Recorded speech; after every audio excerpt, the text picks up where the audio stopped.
los pensamientos de las personas. La responsabilidad que nosotros tenemos es con nuestra salvación y con la salvación de los que nos rodean. Cualquier persona que haya bajado al descanso o que en estos momentos esté en otro lado, está pendiente de su salvación, la vamos a saber cuando el Señor vuelva, porque su misericordia es grande. Es mucho más grande que las muchas veces que nosotros limitamos el acceso al cielo por diferentes razones. ¿Ya? Vamos con el remanente. Vamos con el remanente. Les voy a invitar a que vayamos a Apocalipsis capítulo 12.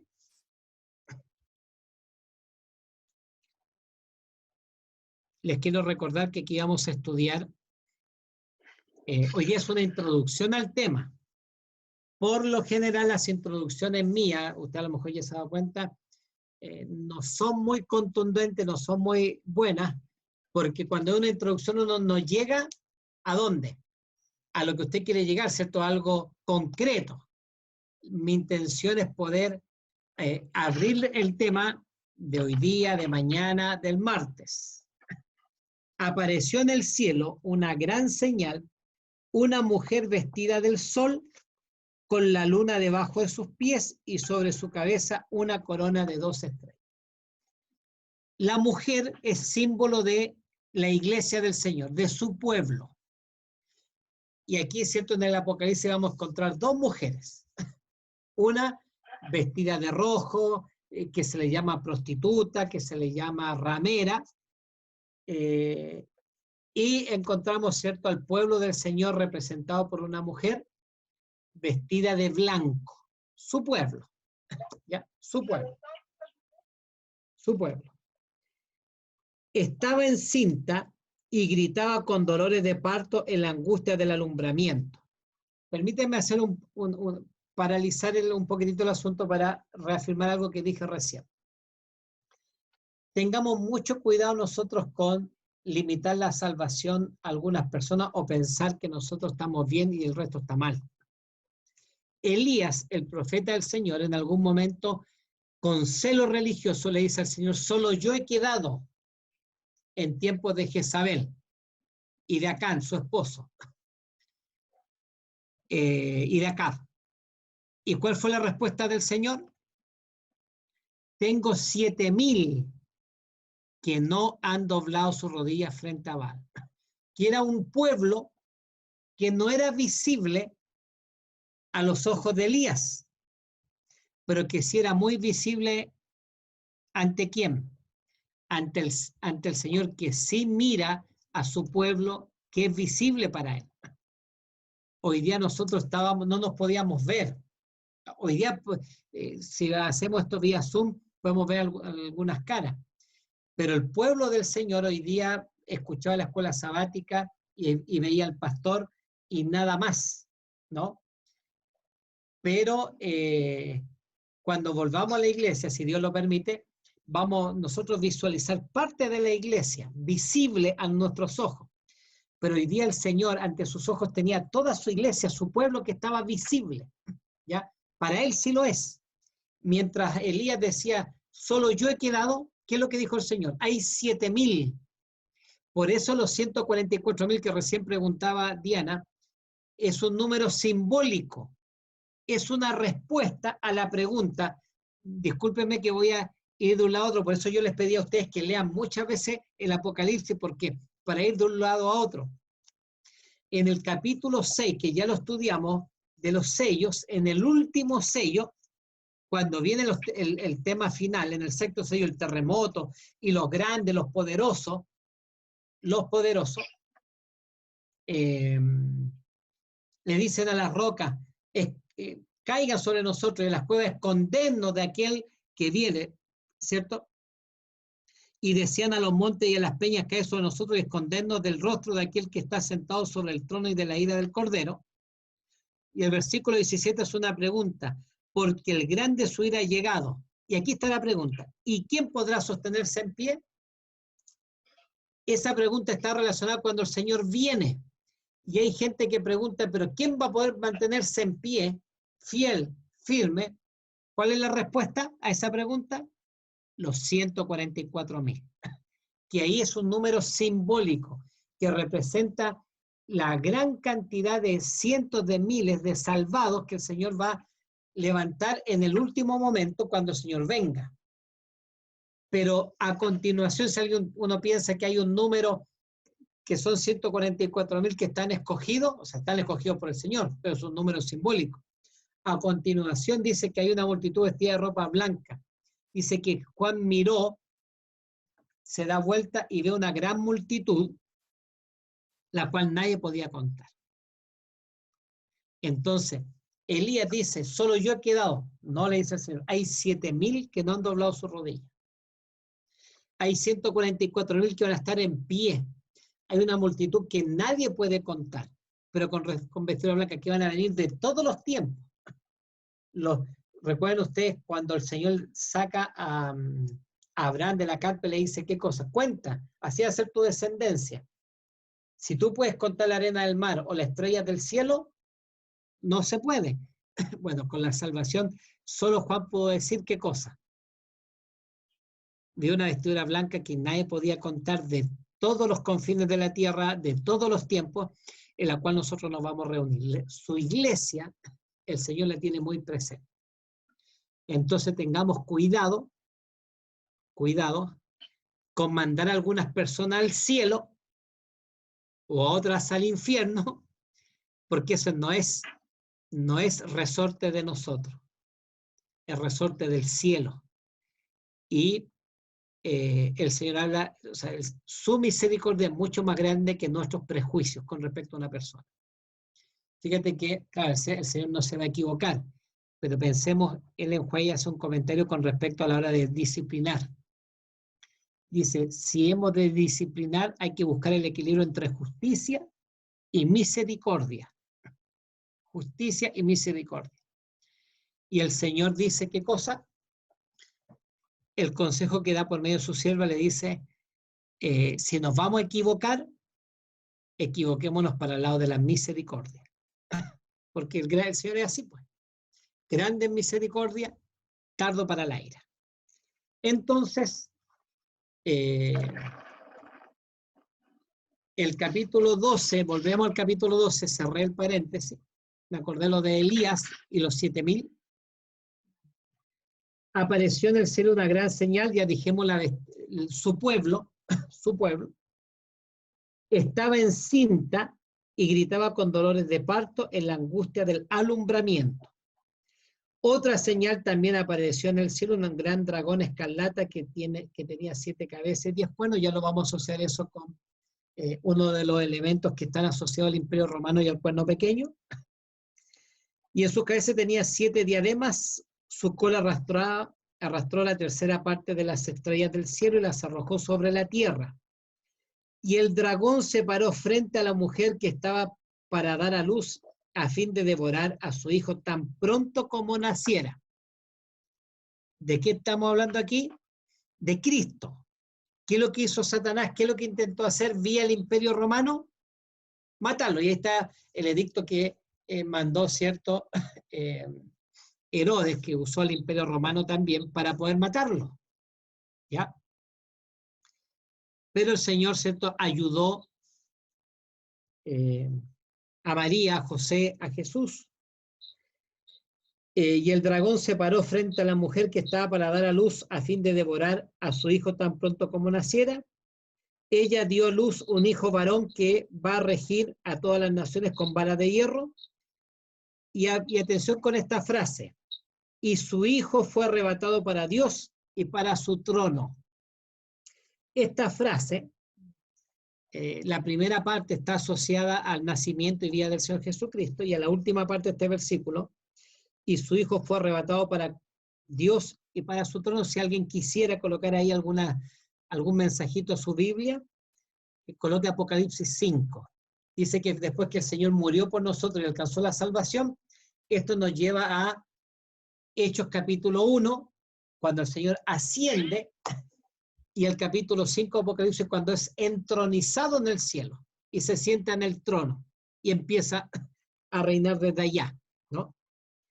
Ahora, posterior a esto, dice que la mujer huyó al desierto donde tenía un lugar preparado por Dios para ser sustentada allí ¿por cuánto tiempo? Por 1260 días. Y aquí nosotros nos introducimos a esta profecía de las 1260 días o 1260 años. Aquí nosotros entendemos que es un periodo profético, no es literal, no son 1260 días, sino que son 1260 años. El contexto nos indica de que está hablando en términos proféticos. La mujer, el dragón, ¿qué otra cosa más que ya han ido apareciendo? Dice que, y el contexto que también ya lo vamos a empezar a asociar con Daniel. Dice que, quiero leer este versículo, dice, la mujer huyó al desierto, donde tenía un lugar preparado por Dios para ser sustentada allí por 1260 días. Yo les voy a invitar, por eso va a ser complejo hoy día terminar este tema, sino, y así mejor dejamos esto cierto guardadito para después. Yo quiero invitarlos a que vayamos a Daniel capítulo 7. Daniel capítulo 7.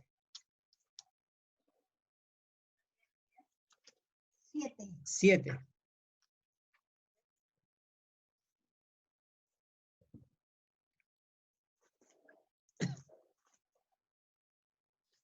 Y es probable que por el tiempo, porque fíjense, ya llevamos 48 minutos conectados, llevamos como 20, 25 minutos de estudio,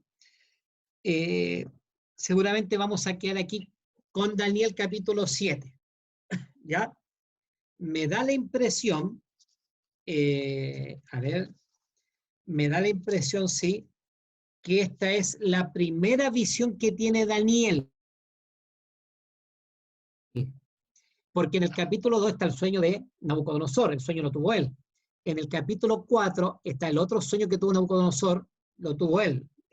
Daniel, el primero también lo tuvo, pero era de Nabucodonosor, lo pudo saber y a la vez también interpretar. El segundo sueño de Nabucodonosor, Nabucodonosor sí lo recordaba, Daniel le dio la interpretación, fue el único. En el capítulo 5 está la señal que se le hace a Belsasar en la pared, Mene Mene Tekel Uparsin, donde Daniel pudo descifrar aquello.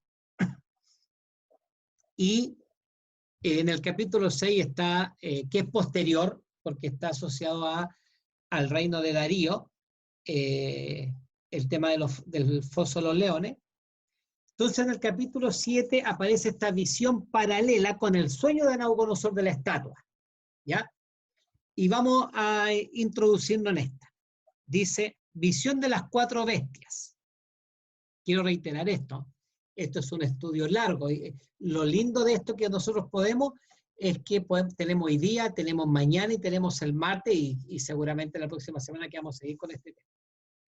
En el primer año de Belsasar, rey de Babilonia, tuvo Daniel un sueño y visiones de su cabeza mientras estaba en su lecho. Luego escribió el sueño y relató lo principal del asunto. Daniel dijo, miraba yo en mi visión de noche y vi que los 4 vientos del cielo combatían en la gran mar. Aquí esto es importante, hasta aquí hay otro dato profético, otro símbolo, el mar. Las aguas, el mar representa ¿qué cosa? Multitud de gente. Yo algo dije la vez pasada, donde hay agua hay vida. Los grandes pueblos, las grandes naciones, los grandes imperios, ¿dónde se formaron? A la orilla de un río. En contraste, el desierto, ¿qué significa? Poca gente. Aridez. ¿Ya? Y 4 bestias grandes, diferentes la una de la otra, subían del mar. La primera era como un león y tenía alas de águila. Yo estaba mirando hasta que sus alas le fueron arrancadas. Fue levantada del suelo y se puso enhiesta sobre los pies a manera de hombre y se le dio corazón de hombre. ¿A quién representa el león? ¿A quién representa esta bestia? ¿Está la pregunta hecha?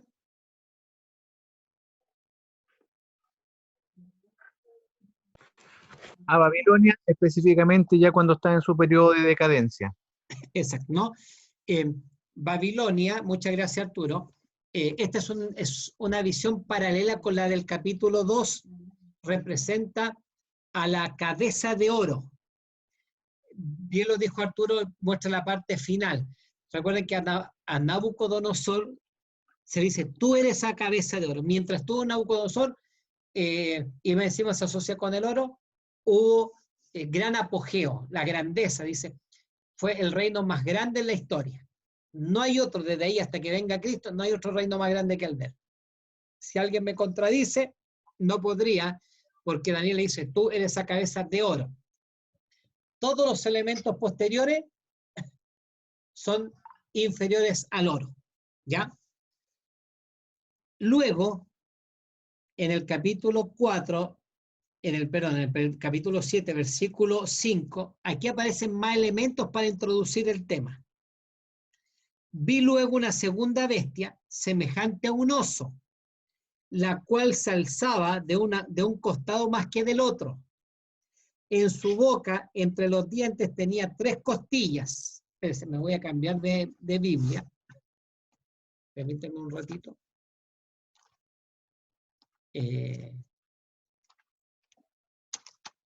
Daniel capítulo 7.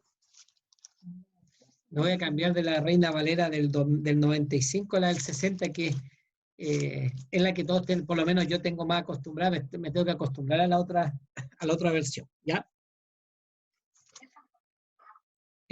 Acá está, estamos en el 7,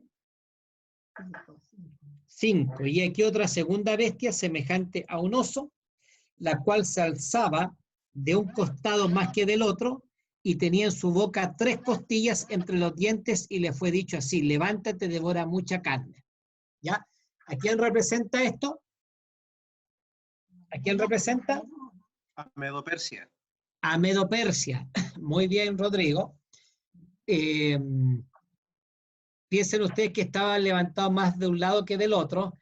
Ahí está, representa, luego en el capítulo 8 está representado por un carnero con un cuerno más grande que el otro, ¿ya? Los medos y los persas eran los más poderosos, el ejército más fuerte, se asociaron por un tema de matrimonio. Ciro era persa, se casó con, no sé si lo digo bien, creo que mejor me dejo yo decir Astiages, pero estoy seguro si es que ese fue un rey o fue la esposa. Un nombre, la esposa era de Media, ¿ya? Y ahí sí ellos se asociaron, quedaron bajo el poderío de Ciro y del imperio persa, y ahí aparece con 3, dice con 3 costillas, ¿no? Eso dice, con 3 costillas entre los dientes, y le fue dicho así, levántate, devora mucha carne. ¿A quién venció a Egipto? Venció a Lidia. A Lidia y a Babilonia, ¿no? Fue la que venció. Lidia era un país extremadamente rico, había un rey de ahí, el más famoso todo era Creso, ¿no? Dice que nadie tenía más dinero, más rico, nadie era más rico, había un dicho, más rico que Creso, ¿no? Un rey que es cierto, una de las 3 costillas que están ahí, Media, Medo-Persia, el imperio Medo-Persia. Capítulo 7.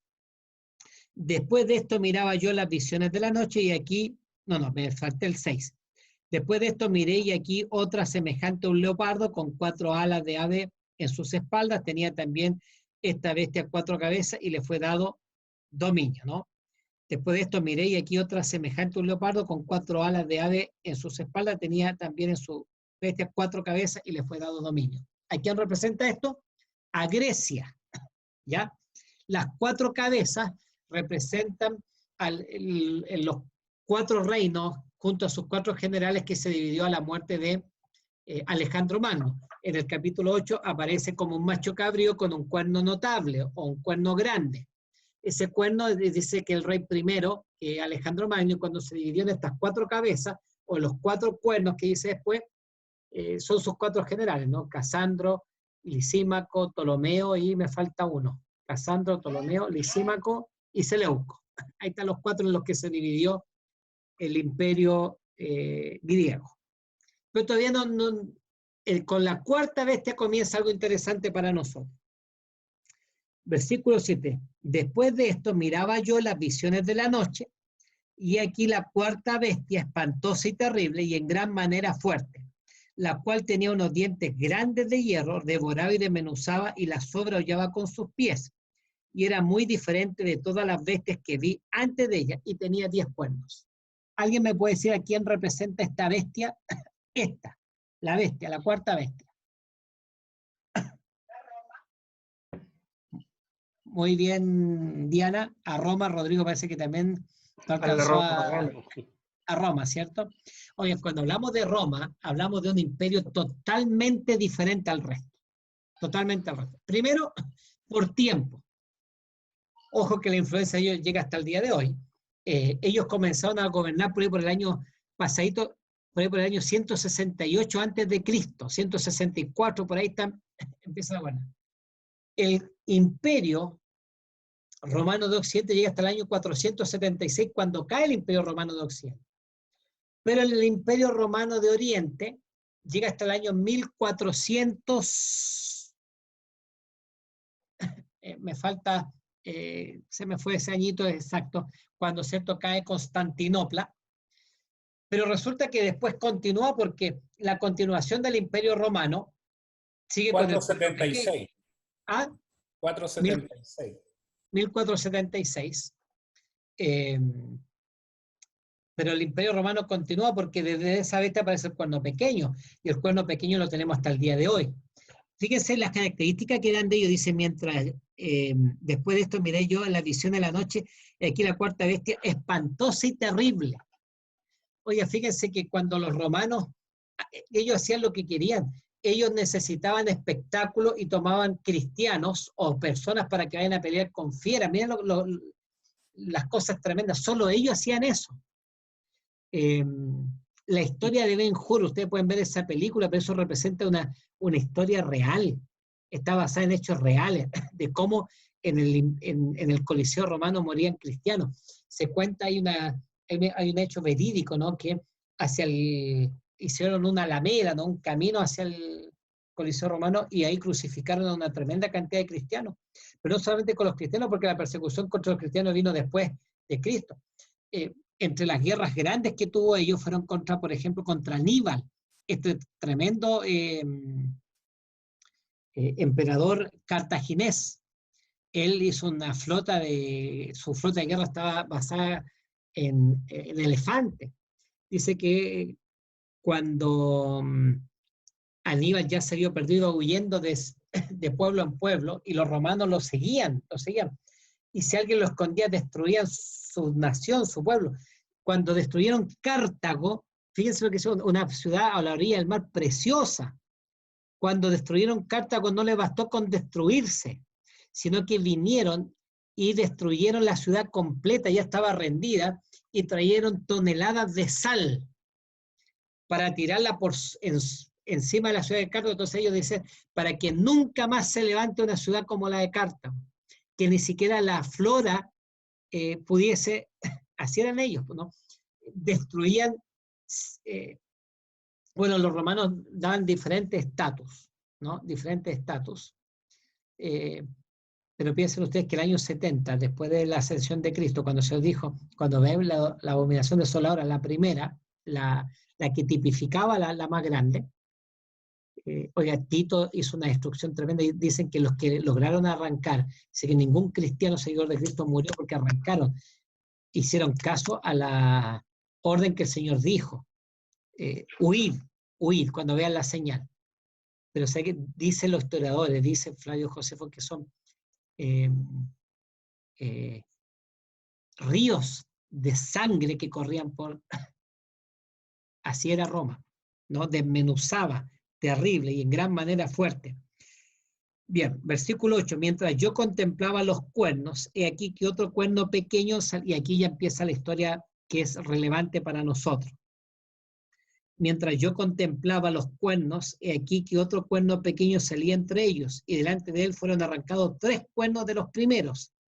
Y aquí que este cuerno tenía ojos como de hombre, y una boca que hablaba grandes cosas. estuve mirando. Ahora, más adelante ustedes se dan cuenta que el cuerno pequeño es cuando nace nomás, porque después aparece y dice que creció, que creció mucho y se hizo fuerte. Fíjate, dice, estuve mirando hasta que fueron puestos tronos y se sentó un anciano de días cuyo vestido era blanco como la nieve y el pelo de su cabeza como lana limpia, su trono llama de fuego y la rueda del mismo fuego ardiente. Un río de fuego procedía y salía de delante de él, millares de millares le servían y millones de millones asistían delante de él. El juez se sentó y los libros fueron abiertos. En algún momento, ¿cierto?, vamos a entrar un poquito más a hablar acerca del juicio investigador. Yo estoy queriendo ir colocando, cimentando ciertas cositas para que hablemos sobre el remanente. Pero aquí se introduce el tema del juicio investigado. Los libros fueron abiertos posterior al tema, ¿cierto?, al nacimiento y al reinado del cuerno pequeño. Nosotros sabemos que el juicio investigador comenzó el año 1844. Yo entonces miraba a causa del sonido de las grandes palabras que hablaba el cuerno, miraba hasta que mataron a la bestia y su cuerpo fue destrozado y entregado para ser quemado en el fuego. Habían también quitado a las otras bestias su dominio, pero les había sido prolongada la vida hasta cierto tiempo. Miraba yo en la visión de la noche, y aquí con las nubes del cielo venía uno como un hijo de hombre que vino hasta el anciano día y le hicieron acercarse delante de él. Y le fue dado dominio, gloria, reino, para que todos los pueblos, nación y lengua le sirvieran. Su dominio es dominio eterno, que nunca pasará, y su reino uno que no será destruido. Y aquí vienen los problemas de Daniel. Dice, se me turbó el espíritu a mí, Daniel en medio de mi cuerpo, y las visiones de mi cabeza me asombraron. Me acerqué a uno de los que asistían y le pregunté la verdad acerca de todo esto. Y me habló y me hizo conocer la interpretación de las cosas. Estas 4 grandes bestias son 4 reyes que se levantarán en la tierra: Babilonia, Medo-Persia, Grecia y Roma. ¿Ya? Después que pase estos 4 reinos, dice, después recibirán el reino los santos del Altísimo y poseerán el reino hasta el siglo, eternamente y para siempre. Fíjense lo conciso de la explicación que se le da a Daniel. Estas 4 bestias son 4 reinos, punto. Y al final, que dejen de reinar estas 4 bestias, incluir el cuerno pequeño, porque el cuerno pequeño está ahí en la cabeza de la 4ª bestia, que es Roma. Dice, cuando pase todo esto, cuando se le termine el reinado a ellos, ¿qué cosa? Los santos, los hijos, van a recibir en el momento de la segunda venida. ¿Ya? Pero Daniel no se queda conforme con eso y dice, entonces tuve deseo de saber la verdad acerca de la 4ª bestia, que era tan diferente de todas las otras, espantosa en gran manera, que tenía dientes de hierro y uñas de bronce, que devoraba y desmenuzaba y la sobrehollaba con sus pies. Asimismo, acerca de los 10 cuernos que tenía en su cabeza, y aquí es donde él, claro, yo quiero ser sobre la 4ª bestia, pero más que la 4ª bestia dice, de los 10 cuernos, pero más que los 10 cuernos, mira dónde él quiere llegar. Y del otro que le había salido, delante del cual había caído 3, y este mismo cuerno tenía ojos y boca, que hablaba grandes cosas y parecía más grande que sus compañeros. ¿Se dan cuenta? Fue pequeño solo al comienzo, nosotros le seguimos llamando cuerno pequeño, pero después creció mucho más que los otros 3 que arrancó, y que los otros 10 cuernos. Y veía yo que este cuerno hacía guerra contra los santos y los vencía. Ojo con este dato. Hasta que vino el anciano de días y se dio el juicio a los santos del Altísimo, y llegó el tiempo y los santos recibieron el reino. Dijo así, aquí viene la explicación. La 4ª bestia será un 4º reino en la tierra, el cual será diferente de todos los otros reinos, y a toda la tierra devorará, trillará y despedazará. Ya dijimos algo con respecto a Roma. Y los 10 cuernos significa que de aquel reino se levantarán 10 reyes, y tras ellos se levantará otro, el cual será diferente a los primeros, y a 3 reyes derribará. Cuerno pequeño. Característica del cuerno pequeño. Y hablará palabras contra el Altísimo, y a los santos del Altísimo quebrantará, y pensará en cambiar los tiempos y la ley, y serán entregados en su mano hasta tiempos y medio tiempo. Y aquí, con este datito, nosotros, pucha, Roberto, dirá usted, ¿por qué te diste tanta vuelta? Espero no haber enredado a algunos, porque ya vamos a hablar más de esto. Este es un dato importante con respecto al capítulo 12 de Apocalipsis, porque dice, leamos otra vez, características de este cuerno pequeño. Primera característica, está antes, fue pequeño al comienzo, pero creció después. ¿Alguien me puede, sin decir versículo 25, características del cuerno pequeño que ya leímos hasta antes del capítulo 25? Abro la conversación. Característico del cuerno pequeño, sin considerar lo que dice el capítulo 25. Perdón, el versículo 25. Hace guerra contra los santos. Persigue a los santos. ¿Ya? ¿Qué más?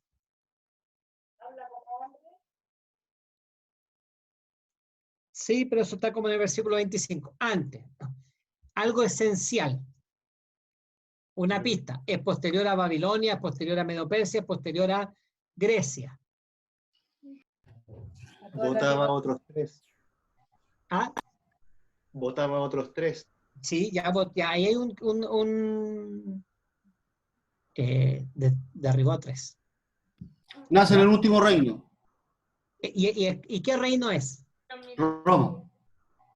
Ese es un dato importante. Gracias, Jean-Pierre. Bueno, y gracias a todos los que han... es romano, es un poder romano. ¿En la cabeza de qué bestia está? No está en la cabeza del león, no está en la cabeza del oso, no está en la cabeza de leopardo, está en qué cabeza? En la cuarta bestia. Es un poder romano, ¿ya? Y ojo, no se pierdan acá. Vamos a Segunda de Tesalonicense, ¿ya? Segunda de Tesalonicense.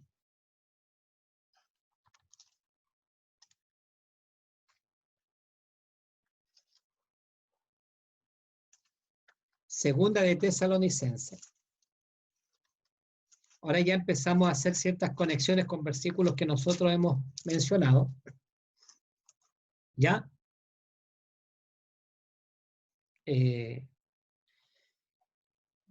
Tenemos que hacer la conexión, fíjense. En el capítulo 7, nosotros estamos hablando de esta bestia. En el capítulo 8 de Daniel, que ya lo vamos a repasar, dice lo siguiente. Dice que este cuerno pequeño introduce la famosa abominación desoladora. Y esto es importante, dice así, abominación desoladora. Lo que hace el cuerno pequeño, el capítulo 8, que es son 4 paralelos. Daniel 2, Daniel 7, las 4 bestias, Daniel 8, Daniel 11, y estos paralelos que aparecen acá. Entonces dice que este cuerno pequeño en el capítulo 8 dice que trae la abominación desoladora. Ya vamos a hablar acerca de la abominación desoladora. Cristo dice, ¿qué es lo que está diciendo Cristo? Cuando veáis la abominación desoladora, Cristo lo está diciendo más o menos en el año 30, en torno al año 27 de la era cristiana, cuando está gobernando el Imperio Romano, y dice que la abominación desoladora está en el futuro. Fíjate lo que dice Pablo no estoy seguro, posiblemente, según la Tesalonicense, está escrito en torno al año 70, pero no tengo ese dato en mi cabeza, no lo tengo. Si alguien lo quiere buscar por ahí, podría estar escrito por ahí en torno al año 70, no estoy seguro. ¿Ya? Me puedo estar equivocando con respecto al año. Pero Pablo está escribiendo unos 30 años después a la declaración de Cristo. ¿Ya? El año 70. Y dice así. Pero con respecto a la venida de nuestro Señor Jesucristo, estoy en el capítulo 2, versículo 1. ¿Ya? Estamos hablando del mismo tema. Apocalipsis 12, Daniel 7, Daniel 8, Cristo cuando habla de la abominación desoladora. Y aquí es la misma figura. Pero con respecto a la venida de nuestro Señor Jesucristo y nuestra reunión con Él, os rogamos, hermanos, que no os dejéis mover fácilmente de vuestro modo de pensar, ni os conturbéis ni por espíritu, ni por palabra, ni por carta como si fuera nuestra, en el sentido de que el día del Señor está cerca. Nadie os engañe en ninguna manera, porque no vendrá sin que antes venga, ¿qué cosa?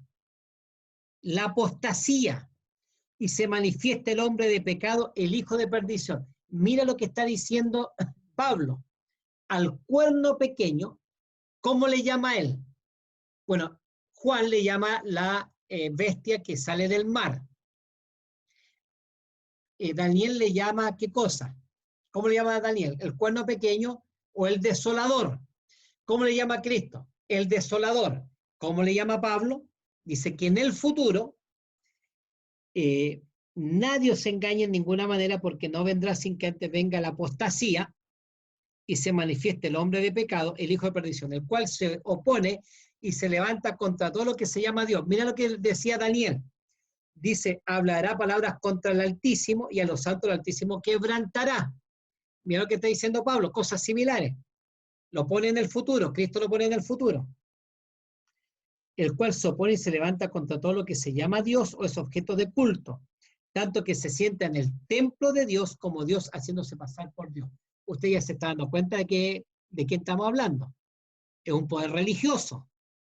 Es romano. Persigue. ¿Se acuerdan lo que decían?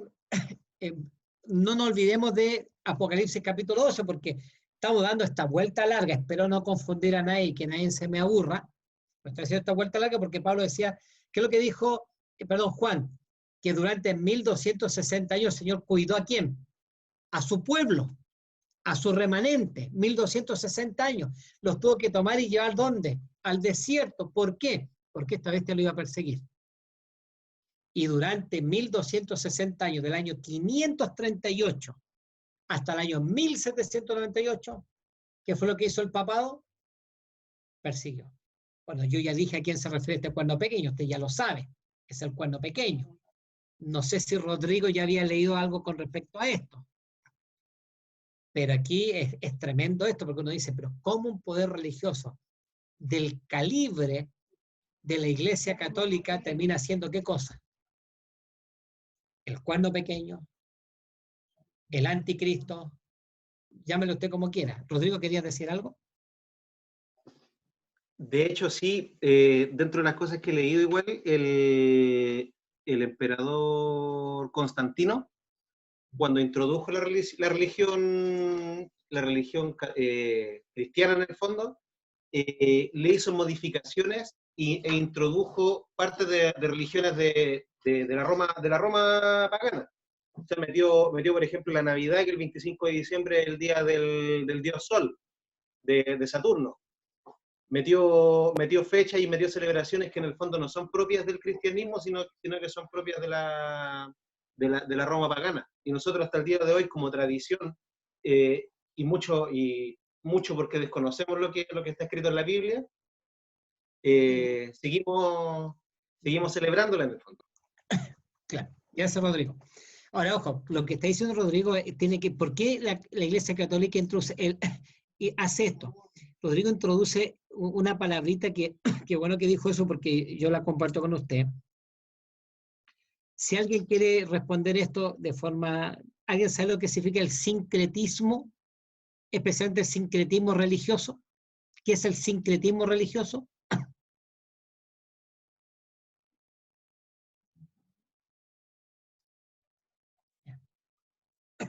Cuando hablamos de sincretismo religioso, hablamos de esa capacidad que tienen algunas personas de poder no eliminar de raíz las cosas, sino que el sincretismo religioso está asociado a mezclar la verdad con la mentira. Un poquito de aquí, un poquito de acá. Y la Iglesia Católica es sincretista por naturaleza.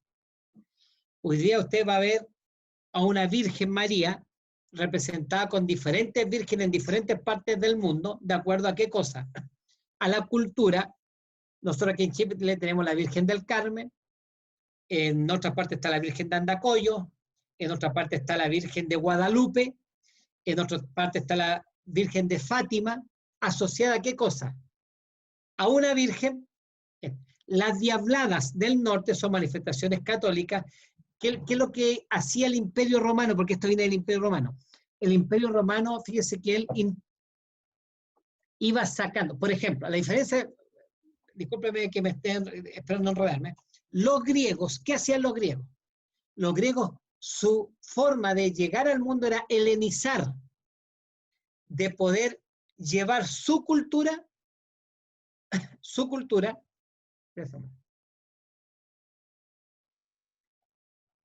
los griegos helenizaban el mundo, llevaban su cultura donde ellos conquistaban. El Imperio Romano no. ¿Qué hacía el Imperio Romano? Mezclaba sus creencias con las creencias del pueblo conquistado y hacía una, ¿qué cosa? Una mezcla, y por eso, cierto, bien lo dijo Rodrigo, hoy día el 25 de diciembre nosotros lo celebramos porque la Iglesia Católica introdujo ese día. El día domingo, fíjense lo que dice Daniel, pensará en cambiar los tiempos y la ley. El día domingo, el Señor dijo, guardad el día. ¿Qué día tenemos que nosotros reposar y descansar? El sábado. Ellos introducen el día domingo. ¿Por qué? Porque era el día del sol. Y el sol era uno de los elementos esenciales de adoración de todas las culturas del pasado. De los griegos, el dios Apolo, y también, cierto, el principal dios de los romanos. Y Constantino era un adorador del día domingo. Aceptó, fue bautizado, pero introdujo el día domingo, que luego, cierto, se traspasa a la Iglesia Católica cuando ellos quedan como los gobernadores del imperio de Occidente y del mundo entero, y ahí se introduce el día domingo. Cuando nuestro amigo evangélico dice, no, nosotros guardamos el domingo porque resucitó de Cristo, nosotros tenemos esta semana que ni una jota, ni una tilde pasará de la ley. El sábado es una señal entre el pueblo del Señor. Fíjense lo que empezamos a estudiar ahora. Una característica del remanente del Señor, ¿cuál es? Guarda los mandamientos del Señor. ¿Cuánto? Los 9, los 10, incluido el sábado. Entonces vuelvo a Pablo, y Pablo está diciendo, el cual se opone y se levanta contra todo lo que se llama Dios y es objeto de culto, tanto que se sienta en el templo de Dios, como Dios haciéndose pasar por Dios. ¿No os acordáis que cuando yo estaba todavía con vosotros os decía esto? Versículo 6, y ahora vosotros sabéis lo que lo detiene, a fin de que a su debido tiempo se manifieste. Mira lo que está diciendo Pablo, porque ya está en acción el misterio de la iniquidad. Claro, ya se está poniendo en marcha. ¿Quién está gobernando en el tiempo de Pablo? ¿Cuál es el imperio que está gobernando? Roma. Dice, ya va a aparecer este impío, o el hombre de pecado, o la apostasía. La está situando en el futuro, pero ya está en acción, ya se está preparando. Dice, porque ya está en acción el misterio de la iniquidad, solo que hay quien al presente lo detiene. ¿Quién lo está deteniendo? El caballo blanco, que tiene que, ¿qué cosa? Que se tiene que levantar la iglesia, la primera iglesia, el primer remanente, post resurrección y ascensión de Cristo. El caballo blanco tiene que batallar. Pero dice que ya está en acción, ya se está preparando.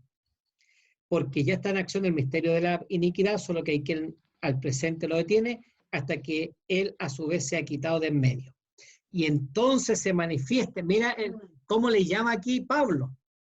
Oye, hablando, mientras el mundo venera esta figura papal, fíjate lo que dice Pablo, y entonces se manifestará aquel inicuo, a quien el Señor matará con el espíritu de su boca y destruirá con el resplandor de su venida. Inicuo cuyo advenimiento es por obra de Satanás, con gran poder y señales prodigiosos, mentirosos. Y con todo engaño de iniquidad para los que se pierden por cuanto no recibieron el amor de la verdad para ser salvos. Bien, pues, yo creo que ya deberíamos empezar a cerrar, parece, Claudio, esto. Esto queda en un stand-by, ¿no? Espero haber sido lo más claro posible, pero quiero dejar dicho lo siguiente. Y hablará palabras contra el Altísimo. Me devolví a Daniel 7:25.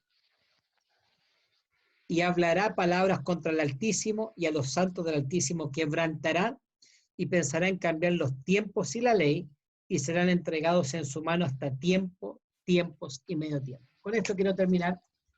Juan, de este periodo, dice 1260 años, ¿cierto? Daniel no dice la única fecha que dice en términos proféticos 2300 tarde y mañana, que en algún momento nosotros ya vamos a entrar como a detalle eso. Aquí usa el siguiente término: tiempos y medio tiempo. Si alguien más puede, abra su calculadora abra su calculadora de su celular. Tiempos y medio tiempo. Vamos a hacer este cálculo. En la antigüedad, hoy día nosotros tenemos 365 años, 365 días para un año, aunque exactamente el año dura 365 días y 4 horas, y 6 horas, y 6 horas. Pero en la antigüedad el año se contaba por 360 y después se hacían los ajustes para que finalmente se contase, no se perdían los días que faltaban. Dice que el cuerno pequeño que ataca a los santos, dice que va a reinar tiempos y medio tiempo. Tiempo es un año. Coloque 360. 360. Más tiempos. Aquí se refiere a 2 años. Está en plural. ¿Cuánto es 360 más 360? 720. Sume 720. Más, dice, tiempo, ya lo sumó, tiempos. ¿Y cuánto falta? Medio tiempo. ¿Cuánto es la mitad de 360? 180. Súmenle 180. ¿Cuánto le dio? A ver si abren su micrófono. 1260. Lo que estamos hablando, 1260. Oiga, es impresionante la Biblia. Es impresionante. Como Daniel está hablando del futuro, tiempos y medio tiempo. 1260 años. Juan dice 1260. Jesús dice que está en el futuro. El único reino, la única que reinó durante 1260 años. Ya vamos a hablar con más detalle. El año 538 hasta el año 1798, ¿quién reinó? El papado. Puede ser que sea fuerte para algunos por primera vez escuchar esto, ¿no? Fue el papado el que primero es un poder religioso, se sienta en el trono de Dios, se hace pasar por Dios. El único poder religioso que ha cambiado los tiempos y la ley es la iglesia romana, la iglesia católica. Lo cambia del sábado al domingo. Cambió la ley no solamente con el sábado, sino que también cambió la ley con respecto a qué cosa. El Señor dice lo siguiente: no te harás imágenes. ¿O no? ¿Y quién introdujo una tremenda cantidad de imágenes? Entonces, quiero hacer un pequeño resumen de lo que estudiamos hoy día para que mañana, ¿cierto?, continuemos. Hasta aquí, una pregunta. ¿Está siendo claro el asunto? Yo no me caracterizo por ser muy claro, yo soy claro conmigo mismo. Yo me entiendo, pero no sé si es que ustedes me entienden, ¿no? Yo me entiendo clarito, debo ser el único que me entiendo. Entonces, Roberto, un datito curioso, que no sé por qué motivo ni cuál es la razón, pero la iglesia metió en el Coliseo Romano, y de hecho hay un par de reportajes, metió una estatua de Moloch, ahora hace poco, un par de meses atrás. No sé si estaba al tanto, pero yo creo que es parte de lo mismo. Es parte de lo mismo. Ahora, Claudio, yo no sé si sería muy bueno que ustedes puedan ver, no sé si ya lo vieron. Claro, tú parece que ya lo compartiste aquí en el grupo. Hace un tiempo atrás, cuando estábamos terminando cuando fue la penúltima lección de Daniel, tú compartiste conmigo un sermón del pastor Carlos Rando en la iglesia de Palermo, en Buenos Aires. parece que ya lo compartiste acá. El pastor Carlos Rando, de forma muy bien documentada, con muy buena bibliografía, con imágenes, muestra cómo la figura del papado, paso a paso, cómo reemplazó la figura del emperador del Imperio Romano de Occidente. Hoy una cosa increíble, cómo el Imperio Romano de Occidente, para el año 476, cuando ¿cierto? Cae el Imperio de Occidente y se va el Imperio a Oriente. Entonces en Roma, donde estaba la sede, ¿quién finalmente queda gobernando a partir del año 538 posterior a la caída? El Papa. Y es increíble cómo en esas figuras, si ustedes ya la vieron, decía, cuando hablabas, por ejemplo, del emperador romano, sumo pontífice. Ojo, sumo pontífice. Adriano, sumo pontífice. Calígula, sumo pontífice. Nerón, sumo pontífice. Y posterior a eso, cuando ya empiezan los papas, esa figura de sumo pontífice, ¿alguien me puede decir lo que significa sumo pontífice o la palabra pontífice? Es una palabra latina. La palabra pontífice, ¿qué es lo que es? Viene de puente. Viene de puente. Fíjate, gracias Arturo. El sumo pontífice, ¿quién es el verdadero sumo pontífice? No, nuestra imagen, ¿no? Cristo. Él es el único mediador entre quién, dice Isaías, vuestros pecados han hecho ¿qué cosa? Vuestros pecados han hecho enemistad entre Dios y el hombre. Por medio de la muerte de Cristo, por eso, de forma, yo creo que no solamente poética, sino que ahí hay una enseñanza tan importante, porque Cristo podía haber muerto de diferentes formas. Pero mira, la cruz, ¿dónde está puesta? En el suelo. ¿Dónde termina? En el cielo. Une otra vez el verdadero puente, el único mediador, el que está entre medio, entre Cristo, pero entre el hombre y Dios, es Cristo, el único mediador. Nadie viene al Padre si no es por mí. Nadie viene al Padre si no es por mí. Pero mira lo que hace el sumo pontífice. No, soy yo el puente. Soy yo el que incluso se pone en el lugar de quien, como dice ahí, ¿no? Dice, y hablará palabras contra el Altísimo y a los santos del Altísimo quebrantará. ¿Qué es lo que dice Pablo? Dice, se opone y se levanta contra todo lo que se llama Dios, es objeto de culto, tanto que se sienta en el templo de Dios como Dios, haciéndose pasar por Dios. En el único que hay salvación es Cristo. Y el sumo pontífice, ¿qué dice? No, ahora soy yo el puente entre Dios y ustedes. Soy yo el que los puedo perdonar.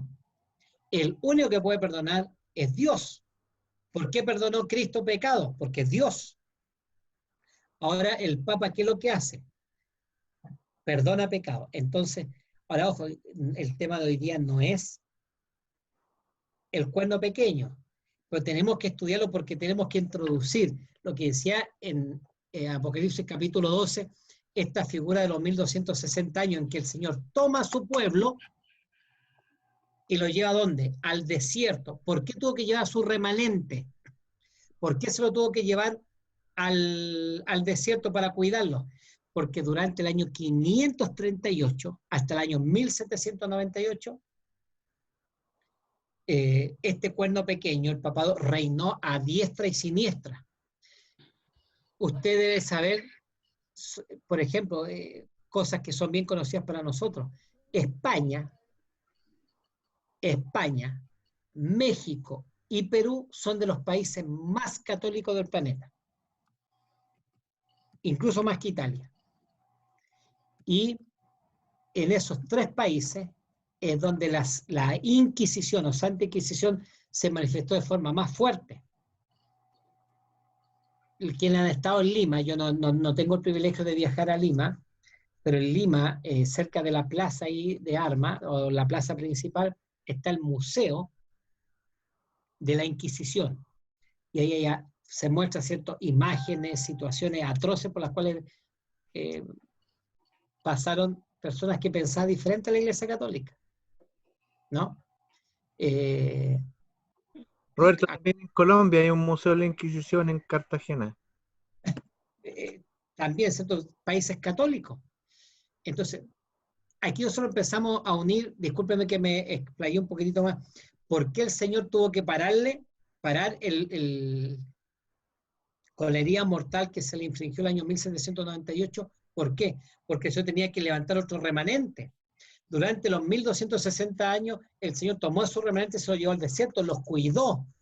No precisamente en el desierto es un término, ¿cierto?, simbólico para decir que se lo llevó a un lugar retirado, donde el cuerno pequeño o el papado o el catolicismo no iba a llegar para perseguirlo. Seguramente los cuidó en pueblos chiquititos, en las cuevas, en los cerros. El año 1798 se da este golpe, que lo menciona Apocalipsis capítulo 13, al cuerno pequeño, y luego viene este despertar religioso y el nacimiento del último remanente. Quiero que nos vayamos a descansar. Usted, si es posible, de aquí a mañana escuche, yo lo voy a escuchar, ese sermón, perdón, no es el sermón, es el repaso de la escuela sabática del pastor Carlos Rando, para que ustedes vean el ascenso del papado hacia cómo llegó, ¿cierto?, al poder. Pero con qué cosa nosotros nos tenemos que quedar para poner, ¿cierto?, aquí ya, ¿cierto?, los puntos suspensivos y continuar mañana.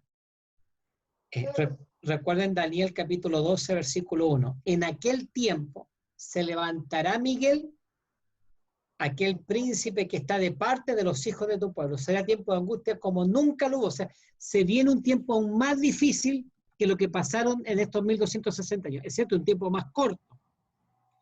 El remanente va a pasar por un momento difícil, pero de parte de los hijos de tu pueblo está Miguel. Y en el capítulo 12 está presente en esta guerra de Satanás contra el pueblo, está Miguel. No está Cristo, que es el mismo, solo que no está el Cordero. ¿Quién está? Que es el mismo, Miguel. ¿Por qué se menciona Miguel y no se menciona el Cordero? Porque Miguel es el príncipe del cielo que cuando hay batalla, cuando hay guerra, sale a defender a su pueblo. Recuérdense la experiencia de Josué con este ángel, con la espada desenvainada. Él es de los nuestros, de nuestros enemigos, he venido como príncipe. Arrodíllate, saca tus calzados. He venido como príncipe. El que derrotó, el que destruyó a Jericó no fue Josué y su plan, fue la presencia divina. La misma presencia divina que estuvo durante los 1260 años con su pueblo, que tomó a esta mujer y se la llevó ¿a dónde? Al desierto. ¿Quién va a estar en el momento final con su pueblo? Espero que no les suceda a ustedes lo que me sucedió a mí cuando niño. Claro, que uno pensaba como niño, estas cosas a alguien le asusta. A ustedes no les puede asustar esto. Hay un versículo precioso y con este termino. Mañana continuamos esto. A ver si es que lo encuentro rapidito.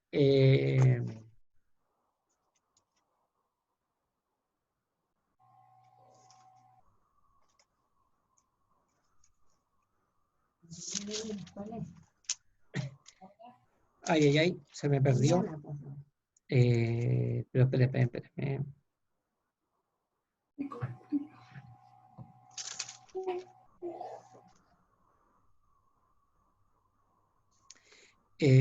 Dice,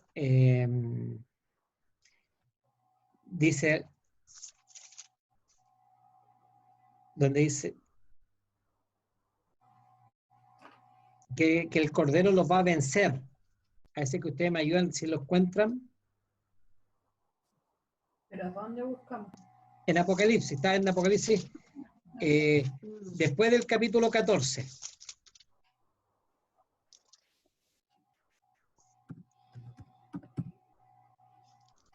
¿Pero de qué trata? De la guerra final, y dice,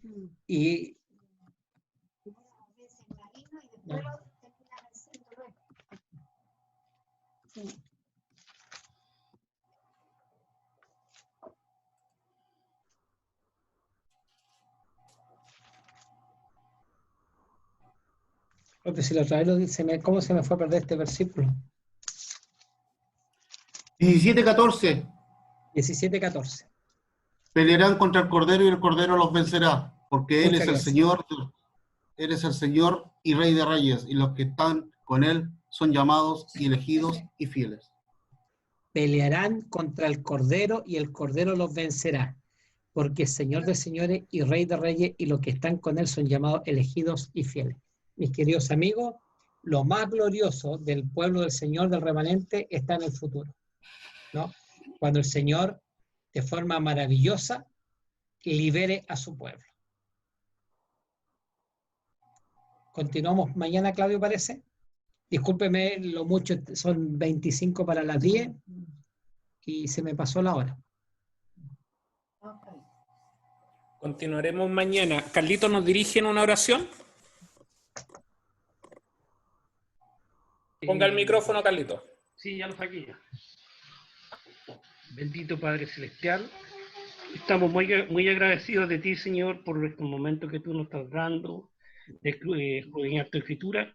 Estamos aprendiendo cada día más, Señor, de las profecías que tú nos diste en Daniel y Apocalipsis, Señor, y ya estamos viendo que todas ellas se están cumpliendo, Señor. Agradecemos también, Señor, que el caballo blanco esté deteniendo todo lo que está planeando Satanás, Señor, para destruir. Sabemos que estamos protegidos por la sangre de tu Hijo amado, y gracias, Señor, te damos, porque tú nos has permitido llegar hasta este momento, protegidos con la sangre de tu Hijo amado, como te dije anteriormente. Gracias por todo, Señor. Ahora te pido que cuando nos despidamos de aquí podamos pasar al descanso y poder tener un reposo agradable para el día de mañana. En el dulce nombre de tu Hijo amado Jesús. Amén. Amén. Nos vemos mañana. Mañana vamos a partir a las 8 en punto, así que conéctense un poquito antes, 5 o 10 minutos antes. ¿Ya? Que el Señor les bendiga. Adiós. Chao. Chao. Chao. Chao.